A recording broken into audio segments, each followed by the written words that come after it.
you're not going to save everyone. And unfortunately, within the first 20 minutes of me getting to him, he ended up dying. And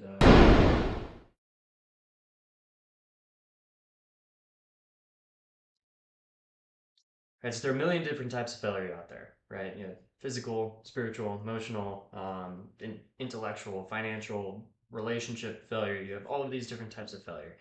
But the one we really want to touch on right now is just emotional failure, or at least the feeling that you have failed emotionally.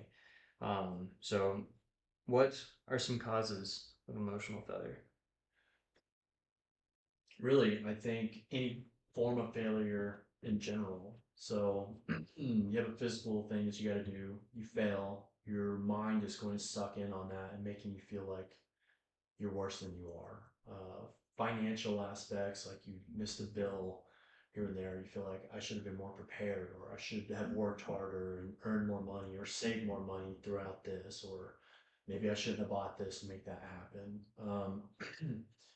Some other things that could bring an emotional failure is just really just generalized failure in your life, right? Like there's gonna be relationships that don't work out. There's gonna be times that you miss or you're late for work or this and that. Someone disciplines you based off some things, and that's going to do is going to cause some sort of generation. It's going to generate an overall emotional feeling that's going to make you feel like it's going to feel like emotional failure. Negative, yeah. Yeah, I mean, a couple instances in my life. Fuck, week 6 of NDoc, I think I failed buddy breathing progress check. yeah, And then week 7 rolls around, we're about to do it again. And I just remember, like it affects you physiologically, oh yeah, right? You get angry, you get sweaty, you get all of these different emotions. Something or a place that I think most veterans can feel it. So at the same time is post deployment, just at home, mm-hmm. right? For me, the anger when I was driving a car, somebody would cut me off. It was just super irrational, Yeah. but it was there, and it stemmed from the feeling of emotional failure. So, how do you think we can recover? Well, a lot of recovery things that I have used in my life when it comes to emotional failure. I think reframing is probably one of the easiest ones. To be honest, like you're gonna find whenever you have these moments of just failure in general, and it hits you, and you just feel like a piece of shit, or you don't feel good about yourself. Like one big thing to do is to take that moment, go through it, and then just see it in a sense that where like you messed up here, you can just build it into your own like mindset and stepping stone. Like, hey, this is how I can do better next time. You can continue to do that. There's a saying out there, and I don't want to say it's lying to yourself, but you start doing something enough, like you start believing it that way. The number two, it helps you build confidence in being able to do it again. Because no matter what with emotional failure, like it's going to affect you uh, physiologically. I would say that because of that, you're most likely if you're motivated or dedicated to the situation, you're going to want to try it again. So whenever you reframe that situation to a successful one, recovery is going to be a lot easier whenever you hit it again. Like your success rate is just going to be, I'd like to say tremendous, but it just depends on how much you allow it to affect you. Yeah, so you're taking the negative and painting it in a positive light, but I think what that also allows you to do is recognize what was leading you Yeah. to that point of failure in the first place. That way you can see these warning signs, these early on signs, and change it before it even gets to that point, which I think is invaluable. Yeah. So finding peace in yourself. Mm. For me personally, I was not able to find peace in myself. It took my wife dragging me to church and finding a new purpose in Christ. Yeah. That is the only way I found peace in myself. I don't know about your experience or others, but God makes things so much simpler. God makes life in general an easier walk. There's many thoughts on how or why, but ultimately, He is the truth. He is going to help you find peace in yourself because, like, that, if you believe in God, you believe in Christ, like forgiveness is there. Therefore, you're able to forgive yourself as well. right? Like the ultimate being the man himself. If he can find peace in you, you can find peace in yourself, and they'll help heal you in that case too.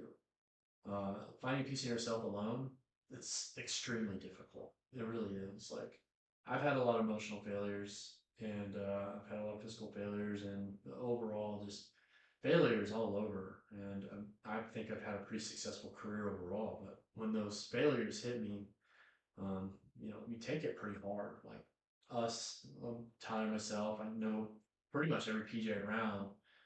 They don't like failure. They don't respect it. They don't appreciate it, but they grow from it. And we all fail. We do. And the big thing in finding peace in yourself, or especially if you're doing it by yourself, is understanding that it's going to be okay to fail. It doesn't kill you. That's old saying. If it doesn't kill you, it makes you stronger. It's true. Just don't let it eat you alive. Yeah.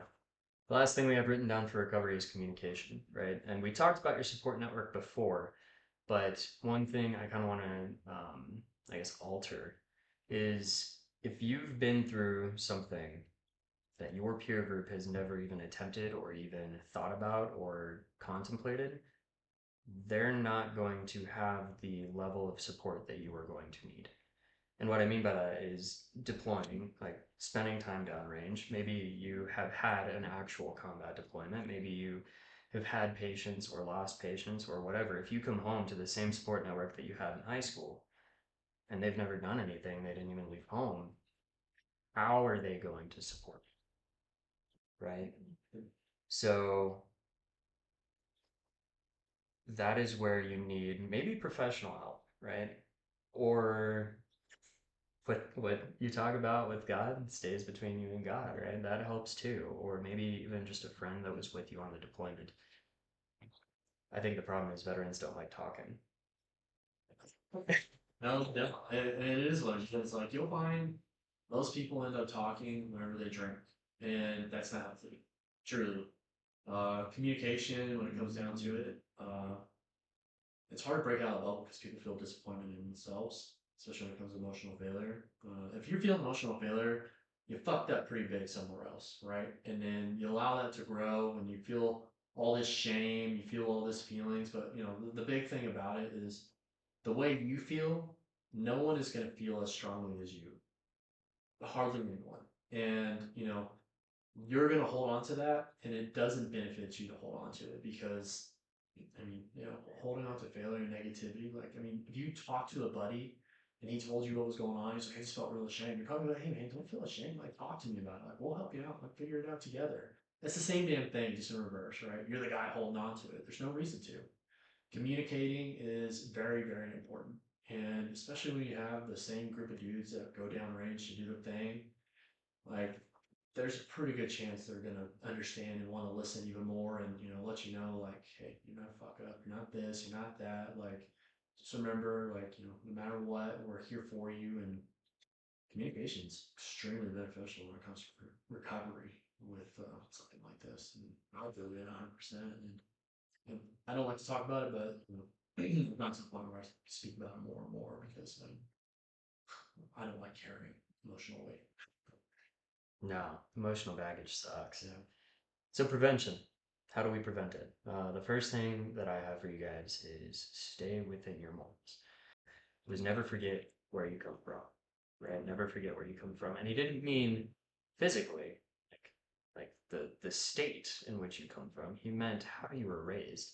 Never forget how you were raised because hopefully all of us were raised with a decent moral backing. Yep. Right? And if you don't veer too much from that, you will never, I won't say never, you're less likely to be put in a position where you despise yourself. Yep. Because you stayed within your morals and you made judgments based on how you were raised and what you firmly believe. You have anything on that? It makes sense with morals and who you are and how you grew up. Like, everyone grows up differently. Everyone's experiences are different in their background with their family, the church, or school and social groups you're in.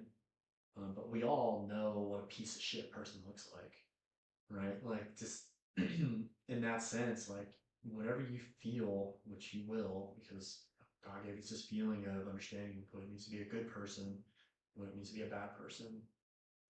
Whenever you start feeling like you're going down the wrong path, take a second, observe what's happening, observe where you're going, look at the immediate surroundings of the people you're around, and then have that feeling of like, all right, maybe I should probably take a step back and become a better person, or I don't know, at least find guidance somewhere else. But I agree with you. So the next thing for prevention we have written down is preparing, right? So you can prepare physically, going to the gym, right? Getting all these endorphin bumps makes you stronger, makes you better, makes you happier Yep. in general. You can prepare intellectually, right? Read books, study, practice your skills, mentally and emotionally. How would we prepare mentally or emotionally? I would say for the mental portion, it's relatively simple, in the sense that like if you're gonna go do something, putting a little extra time in researching what you're about to go do. Whenever you figure those things out, like it does. I mean, you just take an hour. An hour really benefits like whatever you're about to go do. Make a small plan, write it out, or just start doing something physical to kind of build your confidence in what you're about to do. But that allows prevention and failure, and then that prevents or preventing failure. In that case, it's gonna avoid an emotional conflict that you're gonna have in the future. The moral portion, I think for myself, to avoid it is, goes back to your support network. Who you hang out with, what kind of people are going to motivate you, and don't drink alcohol whenever you're going through these things. It's a natural depressant. It's poison. It really is. And like I even now I still have a beer or two every now and then, but my understanding of it all, my body rejects it hard. If I drink at night, I'm gonna be sweaty as fuck the night when I go to sleep. I'm just my body's like, get the shit out of me. But it's going to make you sad eventually. It's those little bumps of endorphins that you're gonna feel for just a little bit isn't really worth it. Drinking water, hydrating, like it keeps you morally in a better place up here, and it keeps you in a good spot. But I think the two big things is eating healthy, good sleep, and diet, like your basic needs, and then secondary to that is your the people that you surround yourself all around. Yeah, I would agree with that. We talked about reframing when it came to recovery from emotional failure. We didn't talk about, I guess, projecting would be what it's called, for preventing emotional failure. So there's a great book out there called With Winning in Mind by Lanny Basham, written by, I think he was a 3-time gold medalist for some kind of long distance shooting. Yeah. Anyways, he does this excellent exercise in there about how to prepare your mind for success. And I've actually taken those exact steps that he outlines in his books and I've applied it to students in the apprentice course on the range after they just failed the progress check 3 times Yeah. and then they shoot a perfect score. So I cannot highlight that book enough, With Winning in Mind by Lanny Basham, because it will help you prevent that emotional failure in that kind of way. And the last thing we have here is accepting the possibility of failure before it happens, right? Mm-hmm. Oh yeah. I'll take this one real quick. So, a little testimony. Went on a mission. I think it was back in 2016. Um, we had a patient. He was about 80% burns and burned, and face, head, neck, chest, hands, feet, junk, butt, you name it. Um, Pretty burned, like full thickness, partial thickness, all around. He'd been in the water for a few hours. A boat picked him up. There's a bunch of them, but this is a patient I was dealing with specifically. He hadn't had any food or water for about 2 days before we got to him, and we talked. This was my first mission, and we talked about this before many times throughout, in doc or the pipeline or just in general. Like you're not going to save everyone, and unfortunately, within the first 20 minutes of me getting to him, he ended up dying. And, that was a pretty heavy burden off the top of my head, but of this acceptance piece before I got there, of like I'm not going to save everyone, really helped me get through this emotional roller coaster that I was kind of going through. It was failure, I fucked this up, like this guy's dead, he's never gonna see his family again, like the failure is a PJ, like I'm supposed to come and help people and rescue them from the worst possible day of their life. And it bummed me out for, I don't know, about a month, and there's still moments where it kind of hits me. But the big thing is understanding that, the acceptance piece of whatever you're gonna do, that failure is to come, will help prevent you from just crashing and burning and living with it for the rest of your life, and the negative connotation of it. Just be playing with it. It happens all the time. And understanding that you're going to fail is not meaning that you want to fail, or that you're in acceptance of not trying your hardest every single time to prevent failure. But it means that life is going to throw some curveballs at you, and you're not going to be able to hit every single curveball. And that's perfectly fine. And that's the way life is. God throws these things at you for a reason.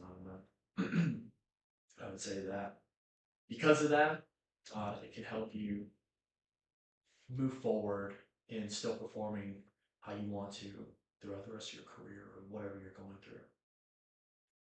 Nice.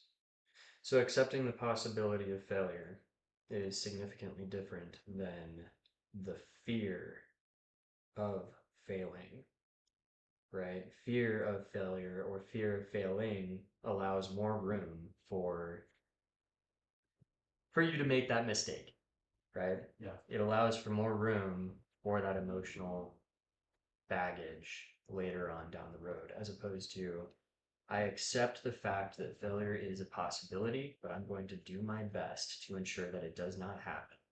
And if it does, I knew it was a possibility. Yes. Period. Dot. Yeah. Yeah. It's like, I don't know, no one wants to use their reserve parachute. But when you have it and it pops open, you're like, well, at least I didn't fucking jump up too much, Yeah. right? Like, Thank God that reserve was there. yeah, and it's just kind of a reservation in your head that like when it happens, like you at least have something to keep you afloat in this context. So it sucks, and failure's there, but you're gonna get through life, and the longer you let it hold you down, the harder life's gonna be. So also just have moments of acceptance that failure is gonna happen, and do your best to prevent it from happening. Nice.